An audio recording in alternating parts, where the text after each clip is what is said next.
इस सबसे बड़ी महामारी के बारे में जागरूकता पैदा करने और उन सभी तथ्यों से अवगत कराने के लिए इस ई बुक के प्रकाशन और विमोचन के लिए मुझे भी आमंत्रण देने के लिए हृदय से आभार व्यक्त करता हूं।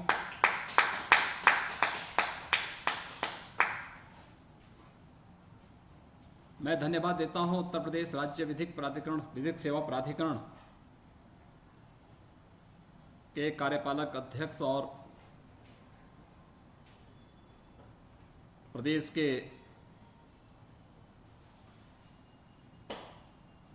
कार्यवाहक मुख्य न्यायाधीश न्यायमूर्ति श्री संजय यादव जी को और सदस्य सचिव श्री अशोक कुमार जी को, जिन्होंने आज की समय के अनुरूप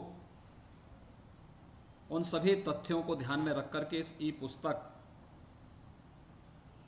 को जन सामान्य के लिए प्रस्तुत किया है।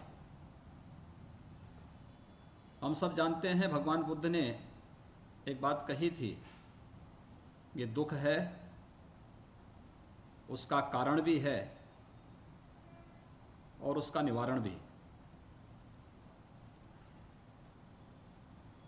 हमें सबसे पहले समझना होगा कि ये एक महामारी है, एक सामान्य फ्लू नहीं। और जब महामारी की गंभीरता को जन सामान्य समझने लगेगा या हम उसको समझाने का प्रयास करेंगे तो हम यह भी बताने में सफल होंगे कि बीमारी में उपचार से महत्वपूर्ण बचाव है। हम जितना बचाव कर पाएंगे ये सर्वोत्तम उपाय है, लेकिन फिर भी अगर कोई बीमारी की चपेट में आता है तो समय से उसे उपचार मिल जाए, समय से उसे वे सभी सुविधाएं मिल जाएं जिसका वह हकदार है। मैंने ये पुस्तक को अद्योपांत देखा है और सचमुच बड़ी मेहनत के साथ तथ्यात्मक तरीके से उन सभी बातों को इसमें उल्लेख किया गया है जो एक पढ़े लिखे व्यक्ति के लिए भी, एक जन सामान्य के लिए भी अत्यंत उपयोगी हो पाएगी।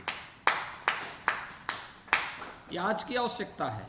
अक्सर होता क्या है कि लोग जब तथ्य और सही जानकारी उसके सामने नहीं पहुंचती है तो अनेक प्रकार से तमाम प्रकार की भ्रामक सूचनाएं उनके सामने आती हैं। और ख़ास तौर पर हम लोगों ने इस बात को देखा होगा कि लोगों को जानकारी नहीं होने के कारण ही बहुत सारी जगह कोरोना से बचाव के लिए लोगों ने सामान्य रूप से गांवों में देखे होंगे, बहुत सारी जगह लोग पूजा करने लग गए,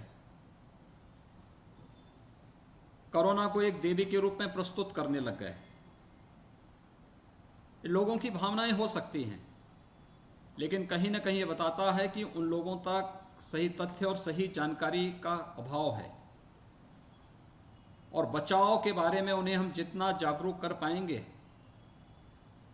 उसके उसी रूप में परिणाम भी आएंगे। दूसरा, ये महामारी है। ये महामारी लापरवाही किसी भी स्तर पर स्वीकार नहीं करती, लेकिन महामारी को हम पैनिक बनाने से अगर रोक सकें तो बहुत बड़ी जनहानि और धनहानि हम रोक सकते हैं। अगर हम तुलनात्मक रूप से देखेंगे तो भारत के इंफ्रास्ट्रक्चर की तुलना में दुनिया में अमेरिका और यूरोप जैसे देश, आप यूके को लें, जर्मनी को, फ्रांस को, या फिर किसी भी अन्य यूरोप के उन देशों को जो इस कोविड-19 की महामारी की चपेट में आए हैं, भारत की तुलना में मृत्यु दर वहाँ काफ़ी ज़्यादा है, जबकि हेल्थ इंफ्रास्ट्रक्चर भारत से कई अच्छा उनके पास है। अमेरिका की कुल आबादी 33 करोड़ है, लेकिन अमेरिका में मरने वालों की संख्या 6 लाख से ज़्यादा है। भारत की आबादी 135 करोड़ की और भारत के अंदर 3.25 लाख मौतें इस महामारी से हुई हैं। एक भी मौत दुखद होती है। बचाव के प्रयास हर स्तर पर होने चाहिए, लेकिन अमेरिका के हेल्थ इंफ्रास्ट्रक्चर के सामने भारत का इंफ्रास्ट्रक्चर आज भी कमजोर है। लेकिन फिर भी अमेरिका के अंदर मृत्यु दर अगर भारत की तुलना में अगर आप देखेंगे तो कई गुना ज़्यादा है। यूरोप के देशों में उससे ज़्यादा है। ये चीज़ें बताती हैं कि जहां भी लापरवाही हुई वहां पर कहीं ना कहीं व्यक्ति उसकी चपेट में आएंगे और उसके बाद जो सिलसिला प्रारंभ होगा वो सबके सामने है। उत्तर प्रदेश के अंदर आदरणीय प्रधानमंत्री जी के मार्गदर्शन में, आप सबके सहयोग से हम लोगों ने जीरो से कार्य प्रारंभ किया। मुझे याद है जब 2 मार्च 2020 को उत्तर प्रदेश के आगरा में इटली से आया हुआ एक व्यापारी के साथ यह संक्रमण आया था, तो हमें चिंता हुई थी, क्योंकि उस समय हमारे पास यहां पर टेस्टिंग की कोई सुविधा नहीं थी। हमने उन 4 व्यापारियों के सैंपल टेस्टिंग के लिए सैंपल NIB पुणे भेजे थे।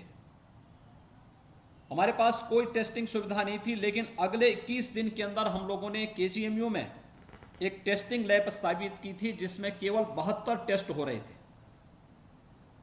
और आज मुझे आप सबको बताते हुए प्रसन्नता है कि उत्तर प्रदेश 3.5 लाख से लेकर 4 लाख टेस्ट प्रतिदिन कर सकता है। भारत सरकार ने इसमें सहयोग किया। हमने यहां पर UP CM Covid care fund बनाया, जिसमें हमारे सरकार के मंत्रियों ने, प्रदेश के विधायकों ने, सांसदों ने, समाज के विभिन्न तबके के लोगों ने भी सहयोग किया। लगभग 400 करोड़ रुपए हमें इससे मिले। इससे भी हमने नई नई लैब्स स्थापित की।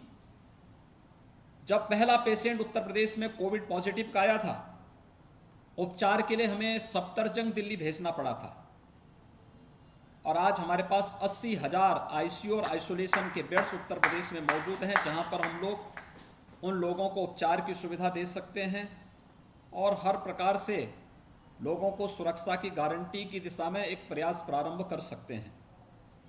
उत्तर प्रदेश देश का पहला राज्य है जिसने लगभग 4 करोड़ 97 लाख से अधिक टेस्ट हम कल तक कर चुके हैं, और आज जो टेस्टिंग हमारी चल रही है 5 करोड़ को पूरा कर जाएगा। 5 करोड़ टेस्ट करने वाला राज्य होगा। ये संख्या लगातार बढ़ाई जा रही है।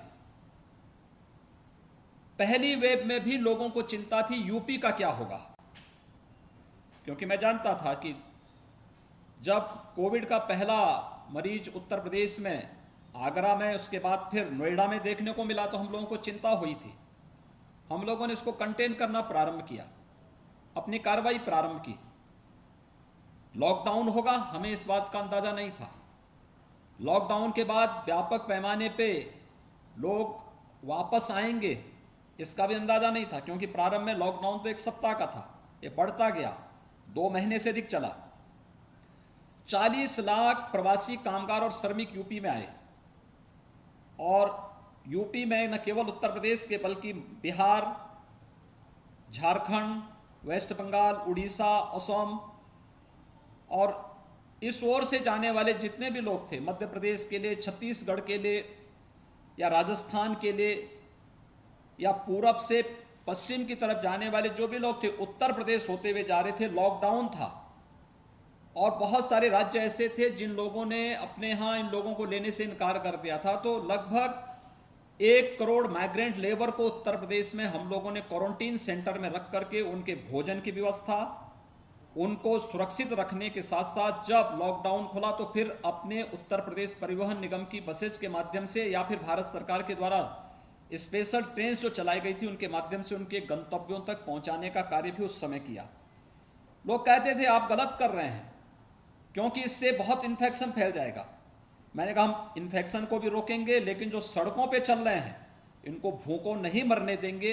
ये भी हमारा संकल्प है, क्योंकि ये मानवता के खिलाफ, अगर यह वायरस किसी ने शरारत से किसी लेबोरेटरी में पैदा किया है तो भी ये मानवता के खिलाफ एक अपराध है। और अगर ये प्रकृति से ही कहीं से पनपा है तो भी हमें इसको फेस करना है, इसका मुकाबला करना है।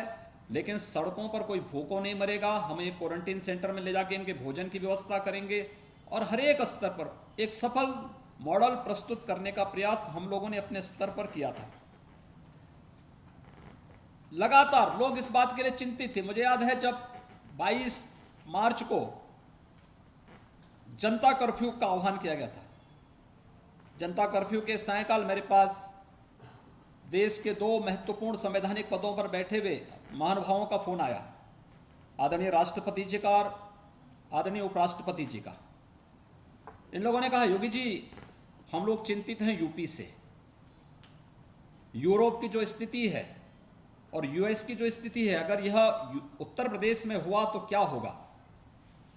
मैंने कहा देखिए, हम अपने स्तर पर पूरा प्रयास करेंगे और हम लोग पूरी तरीके से तैयार भी हैं। हाँ, मुझे आशंका है संक्रमण तीव्र है, हमें कुछ जगह सख्ती करनी पड़ सकती है, लेकिन एक एक व्यक्ति की जान बचाने का पूरा प्रयास करेंगे। और ईश्वर की कृपा से, आप सब के सहयोग से उत्तर प्रदेश देश के अंदर पहली लहर में भी सबसे बेहतर रिजल्ट देने में सफल रहा। आज उत्तर प्रदेश में हम लोगों के यहाँ पहली लहर में आशंका व्यक्त की जा रही थी कि प्रतिदिन उत्तर प्रदेश में जो केसेज आएंगे वह 50,000 पॉजिटिव केस प्रतिदिन आएंगे। पहली लहर में जो फर्स्ट वेव चली थी, उस समय भी आशंका थी कि एक्टिव केस उत्तर प्रदेश में बढ़ करके लाखों में जाएंगे। लेकिन हम लोगों ने पहली लहर में मैक्सिमम हमारे पास केस 7,200 आए थे एक दिन, और बाद में हम उसको नीचे लगातार हम लोग उसमें गिरावट देखने को मिला था। और यही स्थिति प्रदेश के अंदर एक्टिव केस की भी थी। अधिकतम 67,000 एक्टिव केस प्रदेश के अंदर आए थे। सेकेंड वेव में भी मुझे याद है जब 22 अप्रैल को नीति आयोग का प्रेजेंटेशन हो रहा था, नीति आयोग के जो एडवाइजर थे उन्होंने अपने प्रेजेंटेशन में कहा, उन्होंने कहा था 25 अप्रैल के बाद उत्तर प्रदेश की स्थिति अत्यंत भयावह होने वाली है और उत्तर प्रदेश में 1 लाख से अधिक पॉजिटिव केस प्रतिदिन आने वाले हैं। और यही नहीं, एक्टिव केस भी उत्तर प्रदेश में बढ़ करके मई के अंत तक 30 लाख से अधिक पहुंच जाएंगे। लेकिन उत्तर प्रदेश में कल मई का अंत था और मई के अंत में कल उत्तर प्रदेश में मात्र 1470 केस आए थे। यही नहीं, एक्टिव केस जो एक आशंका थी कि उत्तर प्रदेश में 30 लाख से अधिक एक्टिव केस होंगे, ये संख्या घटकर के कल केवल हमारे प्रदेश में 37,000 रह गई। आज ये घटकर के 32,000 रह गई है। लगातार एक प्रयास हुआ है, हम लोगों ने टेस्टिंग बढ़ाई, लगातार टेस्टिंग बढ़ाई, और ये केवल लैब में नहीं बल्कि हम लोगों ने गांव-गांव में निगरानी समितियां, 72,000 निगरानी समितियों को गांव-गांव में भेजा। लोग अलग अलग उसके बारे में टिप्पणी कर सकते हैं, लेकिन WHO के 2,000 प्रतिनिधि उत्तर प्रदेश में पहले से ही कार्यरत हैं। वेक्टर बॉर्न डिजीज और वाटर बॉर्न डिजीज जो भी प्रदेश के अंदर जून के बाद से प्रारंभ होते हैं, इन सब पर उत्तर प्रदेश के कार्यों का अध्ययन करने और उत्तर प्रदेश में इन सब की निगरानी करने के लिए ये लोग यहाँ पर कार्य कर रहे हैं। इन्होंने स्वयं इस चीज को देखा और उसके बाद इन्होंने WHO को लिखा कि यूपी का ये मॉडल जो निगरानी समिति डोर टू डोर सर्वे कर रही है और मेडिसिन किट, क्योंकि फर्स्ट वेव में और सिम्टोमेटिक जितने भी मामले थे उनको दवा की आवश्यकता नहीं थी, उनको होम आइसोलेशन में रख करके सामान्य उपचार के माध्यम से वे लोग अपना वहां पर उपचार करा सकते थे, उन्हें कोई समस्या नहीं थी। सिम्टोमेटिक जितने भी थे उन्हें हम हॉस्पिटल भेज रहे थे। लेकिन सेकेंड वेव ने तमाम नए चुनौतियां हमारे सामने प्रस्तुत की। सेकेंड वेव में यह भी हमारे सामने आया कि अगर हमने 2 दिन के अंदर उपचार प्रारंभ नहीं किया तो मरीज धीरे धीरे क्रिटिकल स्थिति की ओर गया।